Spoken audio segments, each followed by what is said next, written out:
Hello student, myself Abhishek Kumar Gupta, I'm assistant professor in aviation engineering college Ghaziabad. बहुत दिनों के बाद फिर से मैं गेट एमसीक्यू सीरीज को स्टार्ट कर रहा हूँ। अगर आप मेरे previous mastering concept question series को देखेंगे तो हमने इलेक्ट्रिकल सर्किट कवर किया हुआ था और उसके बाद हमने मशीन स्टार्ट किया हुआ था। मशीन में भी मैंने दो टॉपिक केवल कोर लॉस और कॉपर लॉस और एफिशिएंसी से रिलेटेड टॉपिक को कवर किया था। अब इस लेक्चर में अब इस सीरीज को हम आगे बढ़ाते हुए इस लेक्चर में मैं वोल्टेज रेगुलेशन को कवर कर रहा हूँ फॉर द ट्रांसफार्मर। एक सिंगल फेज ट्रांसफार्मर में कैसे हम वोल्टेज रेगुलेशन को कैलकुलेट करते हैं, क्या एक ट्रिकी वे होना चाहिए, क्या क्या क्वेश्चन बन सकते हैं, तो उससे रिलेटेड चीज़ों को हम डिस्कस करेंगे इस वीडियो लेक्चर में। जिसके लिए मैंने एक सिंपल सा क्वेश्चन गेट 2018 का क्वेश्चन उठाया है। ठीक है, अगर हम क्वेश्चन में देखें तो क्वेश्चन में आपको गिवन है 100 kVA और सिंगल फेज 100 kVA, यानी अगर हम पावर रेटिंग की बात करें तो 100 kVA and 1000 volt by 100 volt. यानी अगर मैं बात करूं यहाँ पे तो प्राइमरी वोल्टेज 1000 वोल्ट है and secondary voltage 100 volt. Frequency दी गई है 50 हर्ट्ज के बराबर। क्लियर?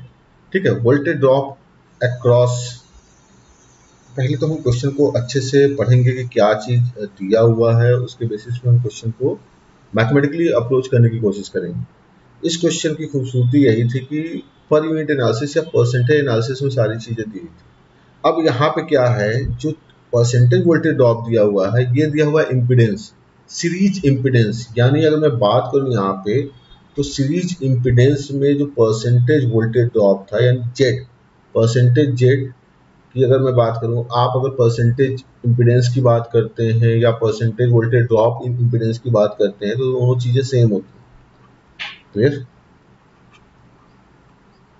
दोनों चीजें आपकी सेम होती हैं, वो अभी हम देखेंगे कैसे होती है। क्लियर? ठीक है। इसी तरह percentage voltage drop in resistance दिया हुआ है, यानी पहली चीज आपको दी गई है परसेंटेज वीजेड पूरे इम्पीडेंस वैल्यू में, और दूसरा दिया हुआ है परसेंटेज वी आर यानी वोल्टेज ड्रॉप इन रेजिस्टेंस, वो दिया हुआ है। परसेंटेज वी जेड दिया हुआ है आपको 5% एंड परसेंटेज वी आर दिया हुआ है आपका 3%। क्लियर? और आपको क्वेश्चन में दिया हुआ है पावर फैक्टर जी 0.8। क्लियर? और फुल लोड पे ये सारी एनालिसिस हमें करनी है और हमें बताना है कि परसेंटेज वोल्टेज रेगुलेशन यानी जो वोल्टेज रेगुलेशन होगा उसकी वैल्यू क्या होगी, यही क्वेश्चन में आपसे पूछा गया। तो अगर हम ऐसे देखें तो क्वेश्चन ये बहुत आसान होता है। हमें केवल क्या करना होता है कि जो आपका वोल्टेज रेगुलेशन का अप्रॉक्सीमेटेड फॉर्मूला होता है उसे आपको यूज करना होता है। अब ये अप्रॉक्सीमेटेड फॉर्मूला निकलता कैसे है उसको मैं बस लैगिंग पावर फैक्टर नेचर को लेते हुए मैं बताने जा रहा हूँ यहाँ पे। और यहाँ पे जनरली क्वेश्चन जो आपको होता है लीडिंग लैगिंग कुछ भी किसी में पूछ सकता है, तो मैं यहाँ पे फेजर डायग्राम के थ्रू बस अप्रॉक्सीमेटेड वोल्टेज रेगुलेशन का फॉर्मूला यहाँ पे बताने जा रहा हूँ। अगर मैं यहाँ पे रेफरेंस लूँ, हम जनरली लोड टर्मिनल को रेफरेंस लेते हैं। क्लियर? ठीक है, ये मेरा V2 हो गया। क्लियर? और ये मेरा करंट I2 लैग कर रहा है किसी पर्टिकुलर एंगल फाई से। ठीक है, अगर आप ट्रांसफार्मर का डायग्राम देखेंगे तो ट्रांसफार्मर के डायग्राम में आपको क्या मिलेगा, ये आपका प्राइमरी साइड, ये आपका सेकेंडरी साइड। क्लियर? ठीक है, यहाँ पे आपका E2 voltage and this is the terminal voltage, यानी अगर कोई लोड यहाँ पे है तो लोड के अक्रॉस टर्मिनल वोल्टेज क्या मिलेगा आपको, V2 के बराबर मिलेगा। क्लियर? और ये जो V2 की वैल्यू होती है वो लोड पे डिपेंडेंट होती है। अगर आप यहाँ पे लोड की बात करें, यहाँ पे ये लोड हमने ले लिया कोई लोड ZL। ठीक, अगर मैं इक्विवेलेंट सर्किट की बात करूं तो अगर प्रैक्टिकल नेटवर्क की हम बात करते हैं तो यहाँ पे क्या होता है, कुछ रेजिस्टिव लॉस होता है और उसके बाद क्या होता है, लीकेज रिएक्टेंस भी होता है जिसकी वजह से आपका R और X टर्म आता है। क्लियर? ठीक है, जब हम यहाँ पे KVL अप्लाई करते हैं तो हमें क्या मिलता है, E2 minus I2R2 minus JI2X2 equal to V2। यानी अगर E2 का फेजर हमें ड्रॉ करना है, E2 का फेजर क्या हो जाएगा, V2 plus I2R2 plus JI2X2 के बराबर। क्लियर? ठीक है, जहां पे E2 क्या है, अगर आप लोड टर्मिनल को ओपन कर दो, यानी नो लोड कंडीशन पे आपका जो टर्मिनल वोल्टेज मिलेगा वो क्या मिलेगा, at no load condition. At no load condition पे आपको जो टर्मिनल वोल्टेज V2 मिलेगा उसकी वैल्यू क्या होगी, ऑब्वियस सी बात है E2 के बराबर होगी, क्योंकि ये ओपन सर्किट हो जाएगा, यहाँ पे कोई वोल्टेज ड्रॉप होना ही नहीं है, कोई करंट का फ्लो ही नहीं होना। क्लियर, तो V2 की वैल्यू E2 के बराबर होगी। ये सारी चीजें हम बस इसलिए कर रहे हैं क्योंकि आपको पता होना चाहिए कि वोल्टेज रेगुलेशन का फॉर्मूला क्या होता है और कैसे हमें क्वेश्चन को अप्रोच करना होता है। तो अगर हम यहाँ से फेजर ड्रॉ करेंगे तो क्या हो जाएगा, E2 की वैल्यू क्या है, V2 प्लस I2 R2, यानी I2 के सेम डायरेक्शन में, यानी I2 के पैरेलल एक लाइन ड्रॉ करेंगे I2 इंटू R2, और फिर प्लस जे I2 का X2 का मतलब क्या हो गया, I2 R2 से 90 डिग्री लीड करता हुआ हम I2 X2 के बराबर एक लाइन ड्रॉ करेंगे जे I2 X2, और इन तीनों का जो रिजल्टेंट आएगा वो आपका क्या हो जाएगा, वो रिजल्टेंट हो जाएगा E2 के, ये आपने ट्रांसफार्मर के बेसिक चीज़ों में भी पढ़ा होगा। क्लियर, तो ये हमें E2 मिल गया। हमें अप्रॉक्सीमेटेड रिजल्ट पे ही फोकस करना है। तो अप्रॉक्सीमेटेड रिजल्ट कैसे मिलता है उसको हम देखते हैं। ये हमने मान लिया O, ये मान लिया पॉइंट को A, ठीक है। अब मैं आगे बढ़ा रहा हूँ, उसको ले रहा हूँ एक ट्रायंगल। क्लियर, ये मैंने मान लिया B और ये पॉइंट मान लिया C। अगर मैं बात करूँ यहाँ पे, तो इस पॉइंट से मैं एक परपेंडिकुलर यहाँ पे ड्रॉ कर सकता हूँ, ये मुझे मिल गया कोई पॉइंट D, ठीक है। तो अप्रॉक्सीमेटेड रिजल्ट क्या होता है, बस उसी फोकस करना है, और अप्रॉक्सीमेटेड रिजल्ट का जो फॉर्मूला निकल के आता है उसी फॉर्मूले को आपको यूज भी करना है। क्लियर, तो अप्रॉक्सीमेटेड रिजल्ट की अगर हम बात करें तो यहाँ पे अप्रॉक्सीमेशन में क्या होता है कि OC की वैल्यू अप्रॉक्सीमेटली हो जाती है OB के बराबर। क्यों, क्योंकि ये वैल्यू अप्रोच करती है, ये एंगल जो होता है थीटा इक्वल टू 0 को अप्रोच करने लगता है, बहुत कम एंगल। तो OC की वैल्यू क्या होती है, OB के अप्रॉक्सीमेटली बराबर, ठीक है।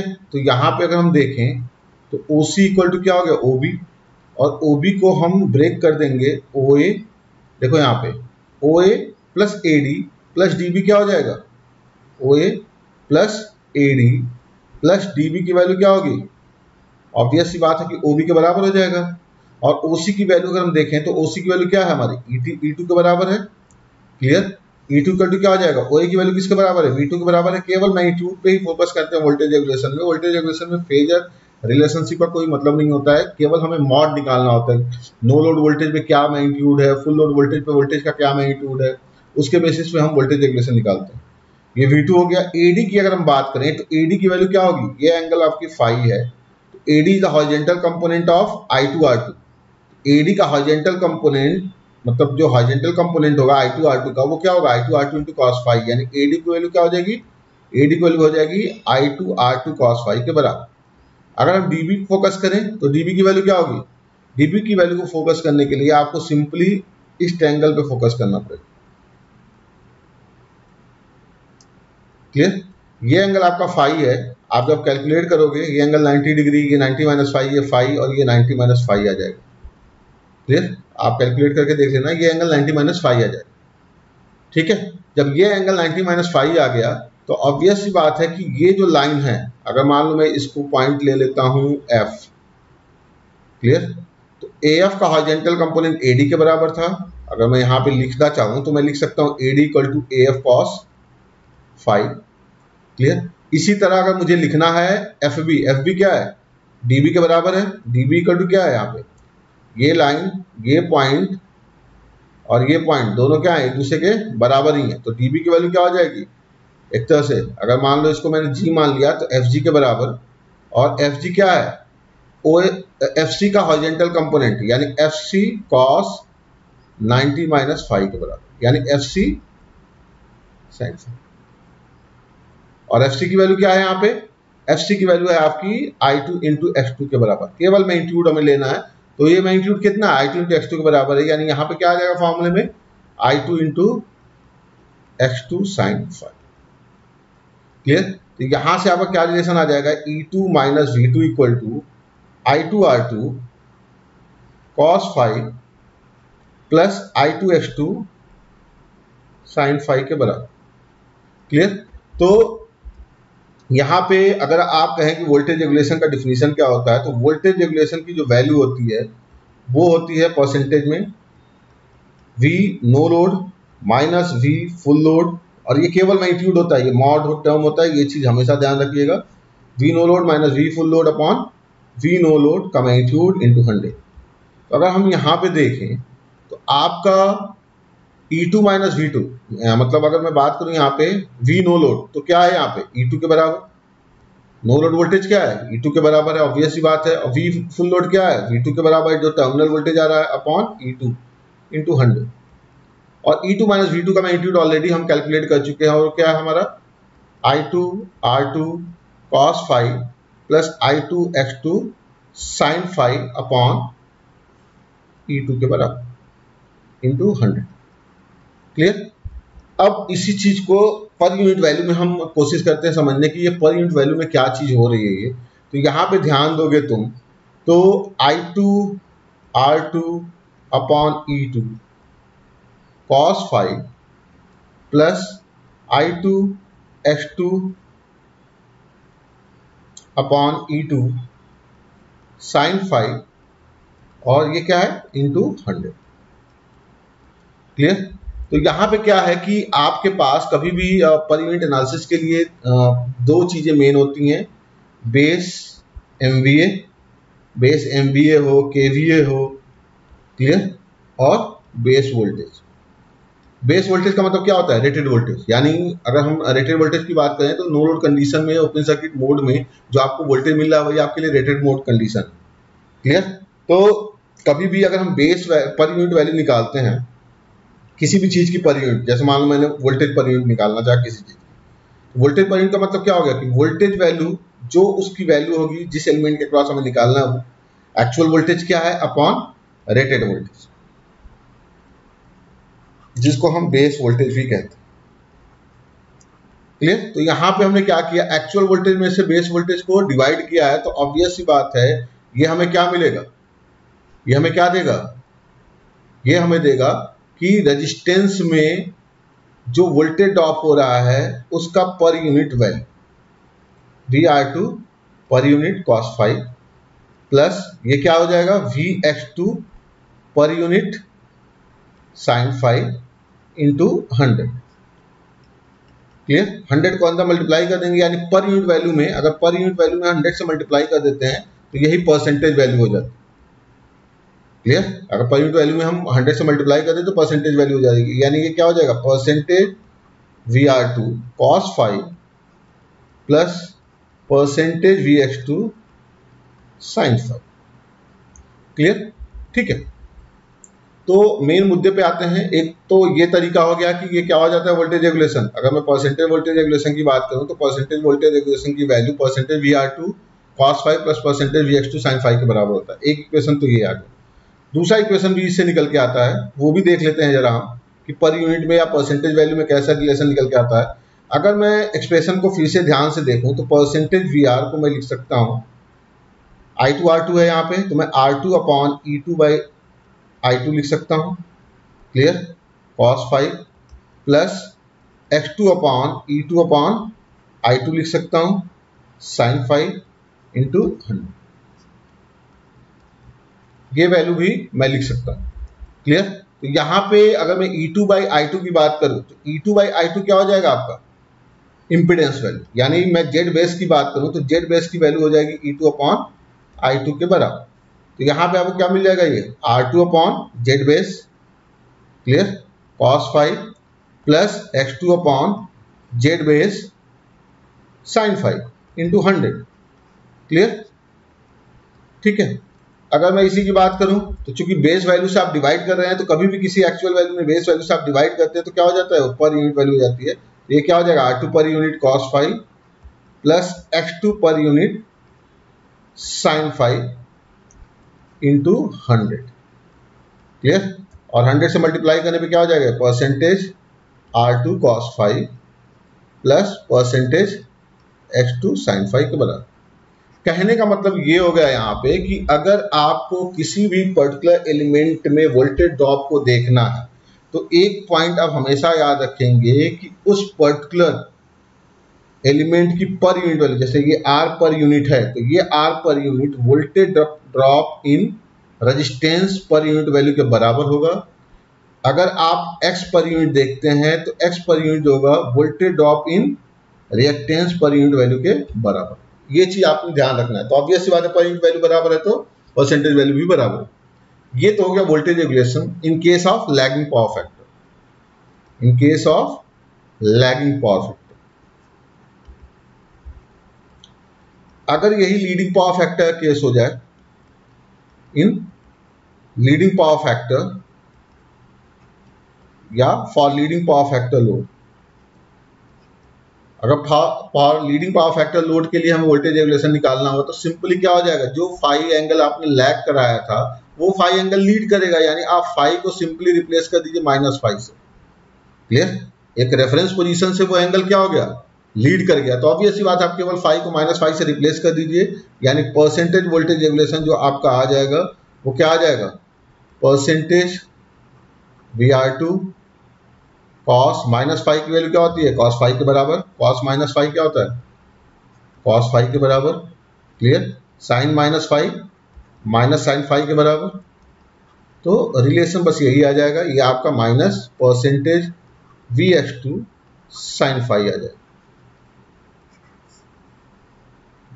क्लियर? ये बस दो चार चीजें आपको ध्यान में रखनी है कभी वोल्टेज रेगुलेशन को प्रॉब्लम को अटेम्प्ट करते समय। अब हम प्रॉब्लम पे आते हैं। प्रॉब्लम में दिया क्या, प्रॉब्लम में ये दिया हुआ है, क्वेश्चन में आते हैं। क्वेश्चन में ये दिया हुआ है कि percentage voltage drop in resistance जो दिया हुआ है वो आपका दिया हुआ है 3%। Percentage voltage drop in impedance जो दिया हुआ है यानी VZ, इसकी वैल्यू दी गई है 5%। क्लियर? और आपसे पूछा है वोल्टेज रेगुलेशन बताइए। क्लियर? परसेंटेज वोल्टेज रेगुलेशन बताइए at lagging power factor of 0.8 lag. Question में अगर देखा जाए तो कुछ नहीं है, बस ये वोल्टेज ड्रॉप के टर्म में आपको दे दिया गया। यानी अगर मैं यहाँ पे कहूँ तो परसेंटेज R की वैल्यू, R2 की वैल्यू कितनी हो गई 3%। परसेंटेज X2 की वैल्यू कितनी हो गई, सॉरी परसेंटेज Z2 की वैल्यू कितनी हो गई 5%। क्लियर? अगर मैं Z की बात करूं तो Z2 इक्वल टू क्या होता है, मैग्नीट्यूड के टर्म में under root R2 square plus X2 square. Clear? ठीक है, तो आपको क्या निकालना है, आपको फॉर्मूले में Z2 की जरूरत नहीं है, आपको फॉर्मूले में क्या है X2 चाहिए होता है। गलती क्या होती है कि हम क्वेश्चन को जल्दी जल्दी पढ़ते हैं और इंपीडेंस को रिएक्टेंस के टर्म में कोरिलेट करते हुए आंसर निकाल के रख देते हैं, लेकिन यहाँ पे आपको क्या दिया हुआ है, परसेंटेज Z2 दिया हुआ। तो ऑब्वियस सी बात है, जब परसेंटेज Z2 दिया हुआ है तो आपको क्या चाहिए, परसेंटेज X2 चाहिए। तो उसको हम मैग्नीट्यूड के फॉर्मूले से निकालेंगे। Z2 इक्वल टू क्या होता है, under root R2 square plus X2 square, या Z2 square equal to R2 square plus X2 square के बराबर होता है। तो सारा कुछ परसेंटेज में है, वैल्यू बस हम पुट कर दें तो क्या हो जाएगा यहाँ पे, Z यानी 5 square equal to 3 square plus X2 square. यहाँ से हम X2 की वैल्यू कैलकुलेट करेंगे तो X2 की वैल्यू आ जाएगी 4, यानी परसेंटेज X2 की वैल्यू क्या आ गई आपकी 4% के बराबर, यानी परसेंटेज VX2 की वैल्यू आपको आ गई 4%। क्लियर? अब केवल हमें क्या करना है, वैल्यूज को पुट करना है। तो परसेंटेज वोल्टेज रेगुलेशन का फॉर्मूला क्या होता है लैगिंग पावर फैक्टर के लिए, percentage VR2 cos phi plus percentage VX2 sin phi. Value put कर दें तो परसेंटेज VR2 कितना था हमारा 3% इंटू कॉस फाई की वैल्यू 0.8 प्लस परसेंटेज VX2 कितना है हमारा 4% इंटू साइन फाई की वैल्यू, ऑब्वियस बात है cos फाई 0.8 है तो साइन फाई क्या हो जाएगा 0.6 के बराबर। क्लियर? ये आप कैलकुलेट भी कर सकते हैं। तो ये क्या आ जाएगा आपका 2.4 प्लस 2.4 यानी 4.8%। यानी आप अगर देखें तो इसमें ऑप्शन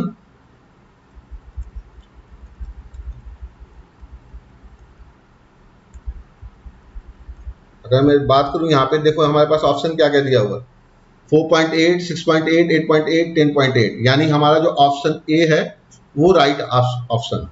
क्लियर? हम जल्दीबाजी में गलती क्या करते हैं, 5% क्वेश्चन को कहते हैं कि बहुत इजी क्वेश्चन है और 5% को हम रिएक्टेंस से कोरिलेट करके वैल्यू पुट करके चले आते हैं। क्लियर? हमें ऐसा नहीं करना, हमें देखना है कि वो वैल्यू इंपीडेंस की दी गई है, रिएक्टेंस की दी गई है या रेजिस्टेंस की दी गई, वो किसके अक्रॉस वोल्टेज ड्रॉप दिया गया है उसके हिसाब से हमें क्वेश्चन को मैनिपुलेट करना है। अगर यही हम वैल्यू पुट कर देते हैं तो हमारा क्या हो जाता है, आंसर बिल्कुल अलग आ जाता है। ठीक है, तो ये चीज हमें ध्यान रखना। क्लियर? ठीक है, अब ऐसे में वोल्टेज रेगुलेशन से क्या क्या क्वेश्चन पुटअप हो सकते हैं उस पर थोड़ा सा हम निगाह डाल लेते हैं कि और भी कितने तरीके से क्वेश्चन इसमें फ्रेम किया जा सकते हैं। तो इसके अलावा और क्या क्वेश्चन फ्रेम किया जा सकते हैं या पूछा जा सकता है? Voltage across the load, load के अक्रॉस वोल्टेज क्या होगा? पहला क्वेश्चन तो ये भी पूछा जा सकता है, लोड के अक्रॉस वोल्टेज या टर्मिनल वोल्टेज।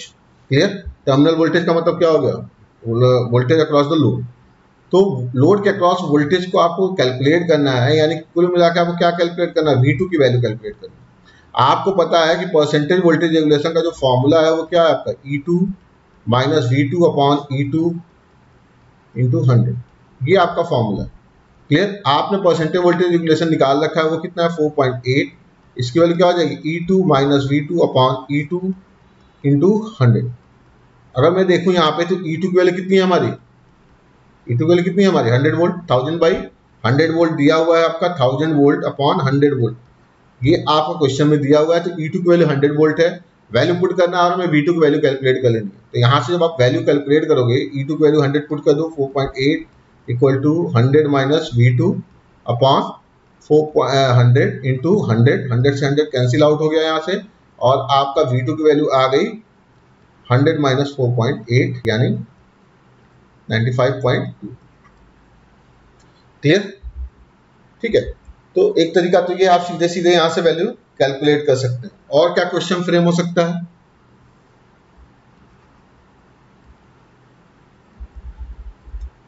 और क्वेश्चन ये फ्रेम हो सकता है कि मैक्सिमम वोल्टेज रेगुलेशन आपको क्या मिलेगा और कब मिलेगा?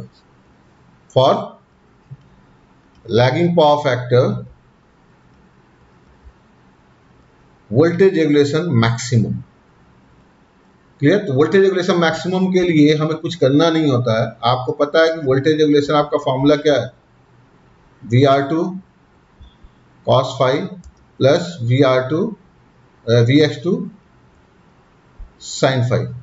क्लियर? तो आपको क्या करना होता है? dVR अपॉन d phi करना होता है। क्यों? क्योंकि केवल यहाँ पे आपका पावर फैक्टर या पावर फैक्टर एंगल ही वेरिएबल है, लोड के अकॉर्डिंग ही आपको पावर फैक्टर एंगल मिलता है। Clear?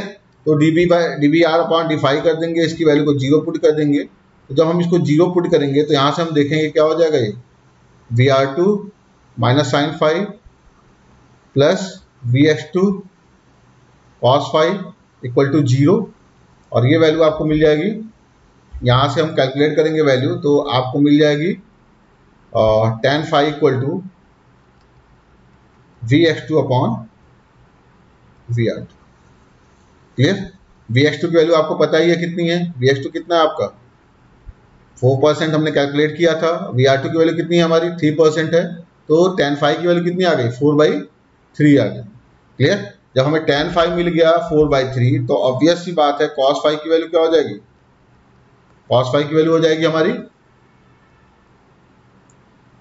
3 upon under root 3 square plus 4 square, यानी कितना आ गया? 3/5, यानी cos phi की वैल्यू आ गई हमारी 0.6, यानी 0.6 पावर फैक्टर पे आपको वोल्टेज रेगुलेशन मैक्सिमम मिले। क्लियर? एक तो तरीका इसको ऐसे निकालने का है, आप चाहो तो सीधे सीधे ये चीज दिमाग में रखो कि जब वोल्टेज रेगुलेशन मैक्सिमम होता है तो उस कंडीशन में cos phi की वैल्यू R/Z होता है। क्लियर? ठीक है, क्योंकि tan phi की वैल्यू x/r निकल के आती है। ठीक है, तो cos phi equal to R/Z आप सीधे सीधे यहीं पे वैल्यू पुट कर सकते थे। R परसेंटेज, R 3% दिया हुआ है, Z की परसेंटेज 5 दिया हुआ है, ये 0.6 यहाँ से सीधे सीधे आ सकता है। ये तो मैंने तरीका बताया कैसे हम मैक्सिमम वोल्टेज रेगुलेशन निकालते हैं। क्लियर? यानी अगर आप वोल्टेज रेगुलेशन का कर्व देखें तो वोल्टेज रेगुलेशन का कर्व कुछ ऐसे मिलता है आपको। 0 ये आपका लीडिंग पावर फैक्टर होता है, और ये केस आपका लैगिंग पावर फैक्टर होता है। क्लियर?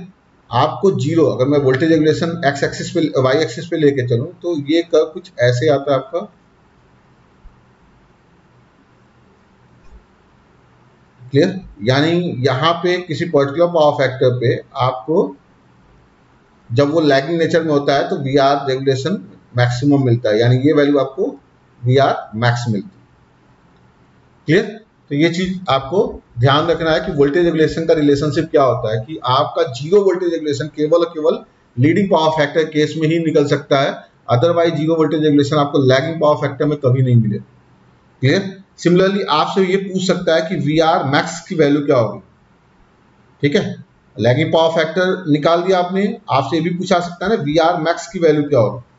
तो वी आर की मैक्स की वैल्यू निकालने के लिए आपने कुछ करना नहीं है। अगर मैं यहाँ पे देखूँ तो tan फाई की वैल्यू क्या है, Vx2 अपॉन Vr2 के बराबर है।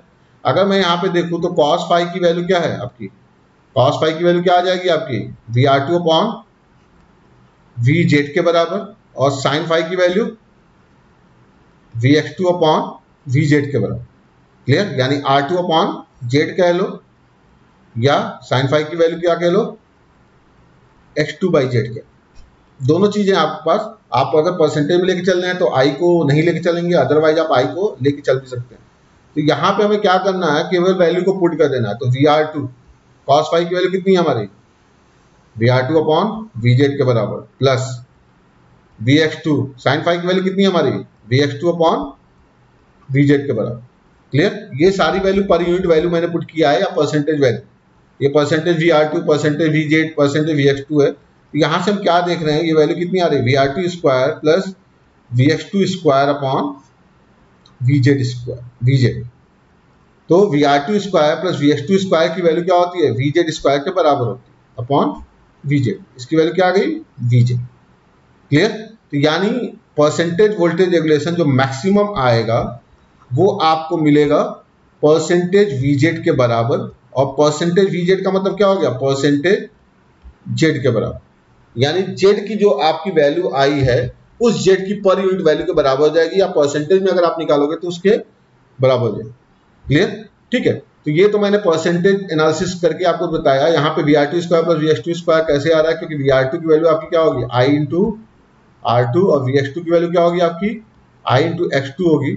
तो जब आप Vr2 square plus Vx2 square करोगे तो उस कंडीशन में क्या आ जाएगा, ये I square into R2 square plus X2 square, और R2 square plus X2 square की वैल्यू क्या होती है, Z स्क्वायर के बराबर। तो ये क्या आ गया आपका, Vz स्क्वायर के बराबर है।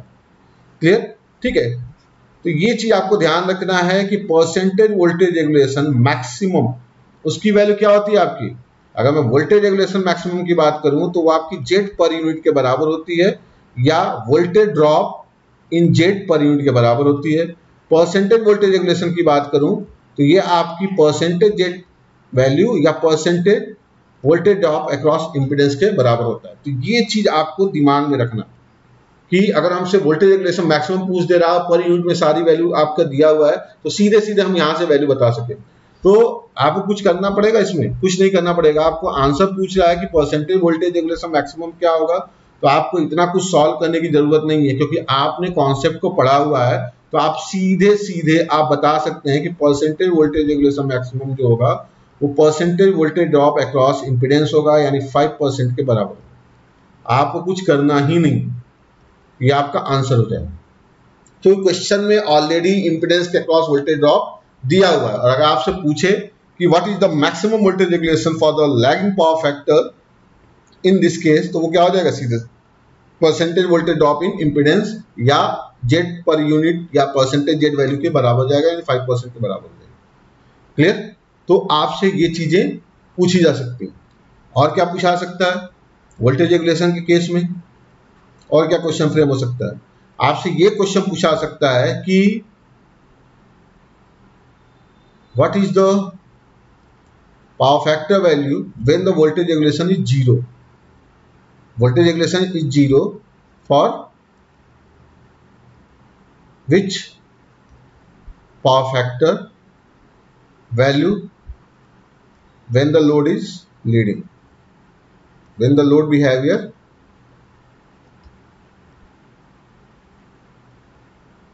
have leading power factor,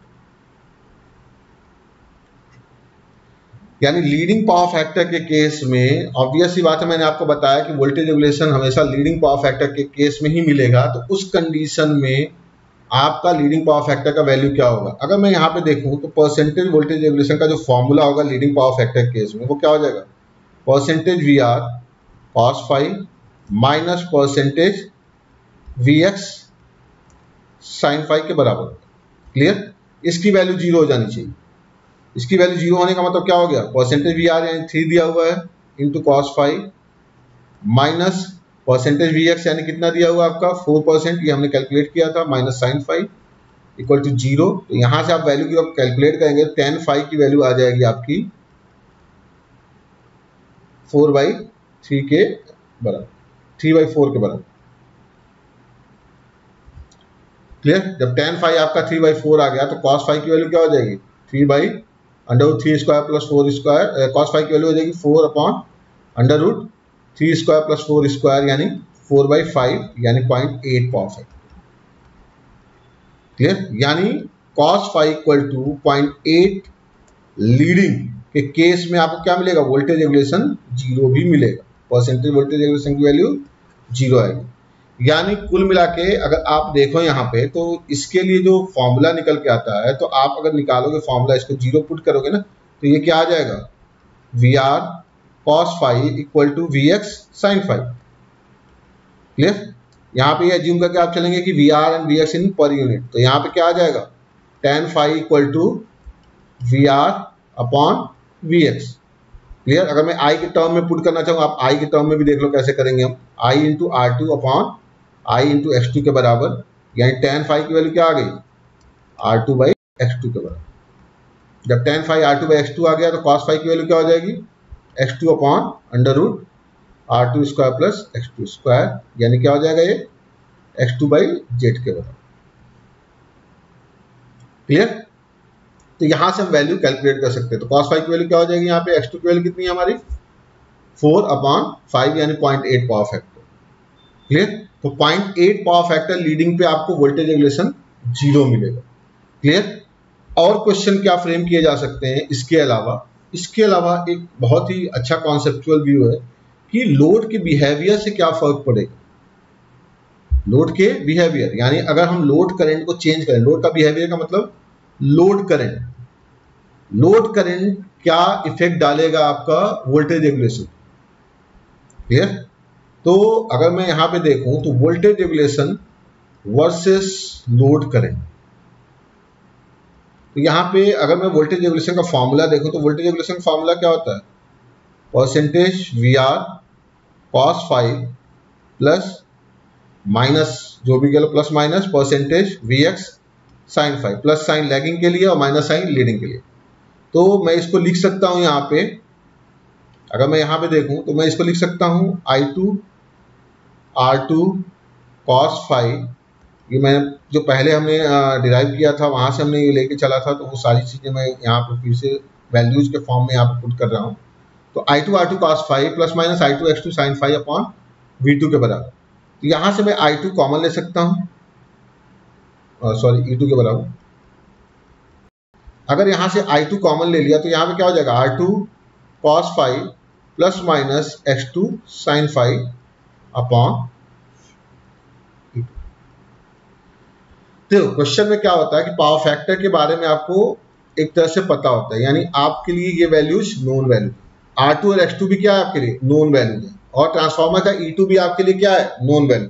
यानी अगर मैं यहाँ पे देखूं तो वोल्टेज रेगुलेशन केवल और केवल किस फैक्टर पे डिपेंड कर रहा है, I2 पे, यानी voltage regulation is directly proportional to I2।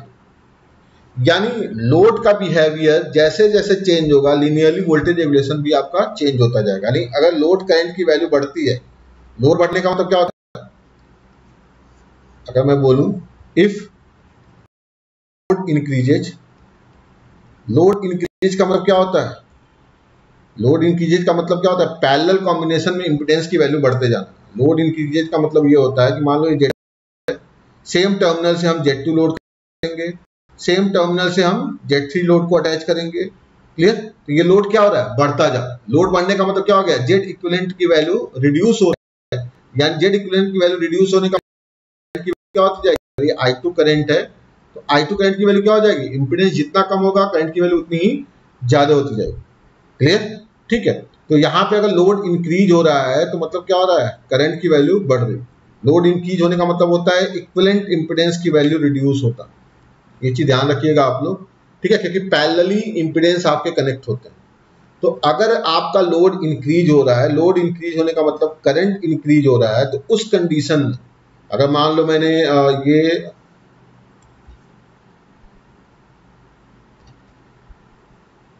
ये मैंने माना कि ये हमारी जीरो पावर फैक्टर, ये वैल्यू मेरी है zero power factor, clear, zero voltage regulation की।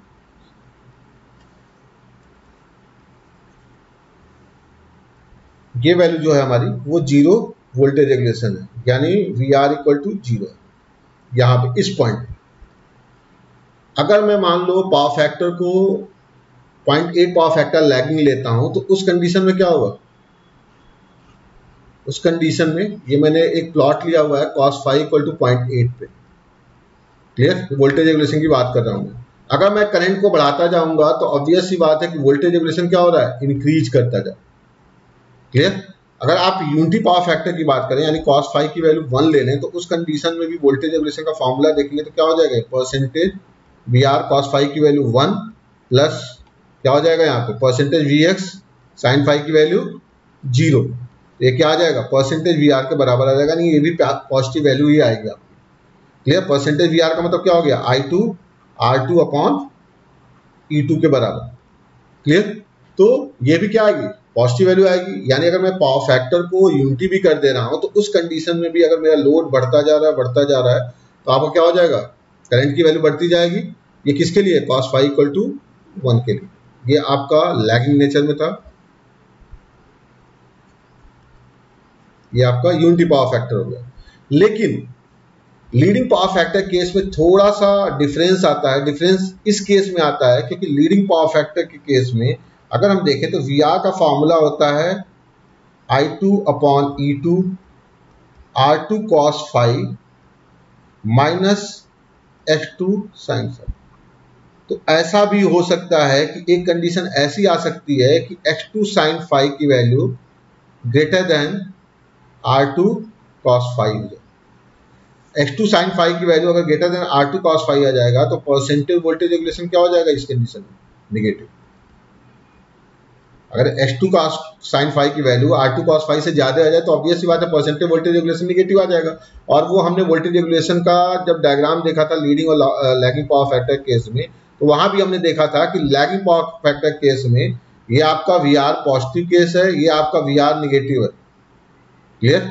वोल्टेज रेगुलेशन आपका जीरो भी हो रहा है, तो हम क्या देख रहे हैं यहाँ पे, लीडिंग पावर फैक्टर केस में आपका वोल्टेज रेगुलेशन निगेटिव भी जा रहा है। तो यहाँ पे ये भी चीज पॉसिबल है कि आपका वोल्टेज रेगुलेशन निगेटिव भी है, क्लियर।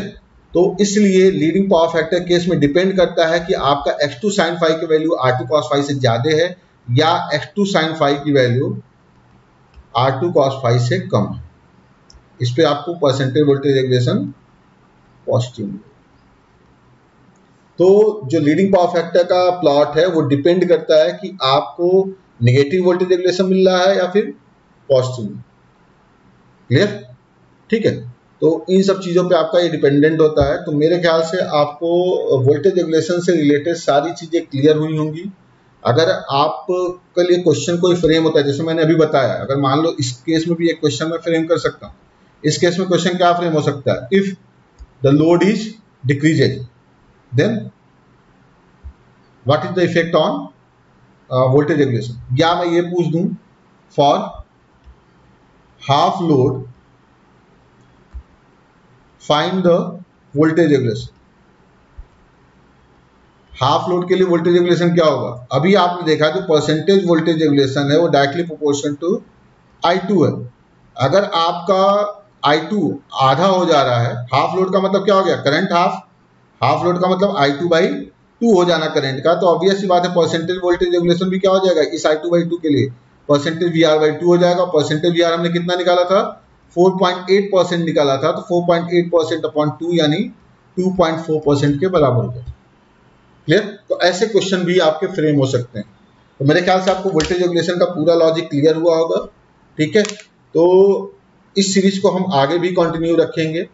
और वोल्टेज रेगुलेशन क्वेश्चन ऐसा नहीं है केवल ट्रांसफार्मर में ही आते हैं, आपके जनरेटर में, आपके पावर सिस्टम में भी वोल्टेज रेगुलेशन से रिलेटेड क्वेश्चन पूछे जाते हैं।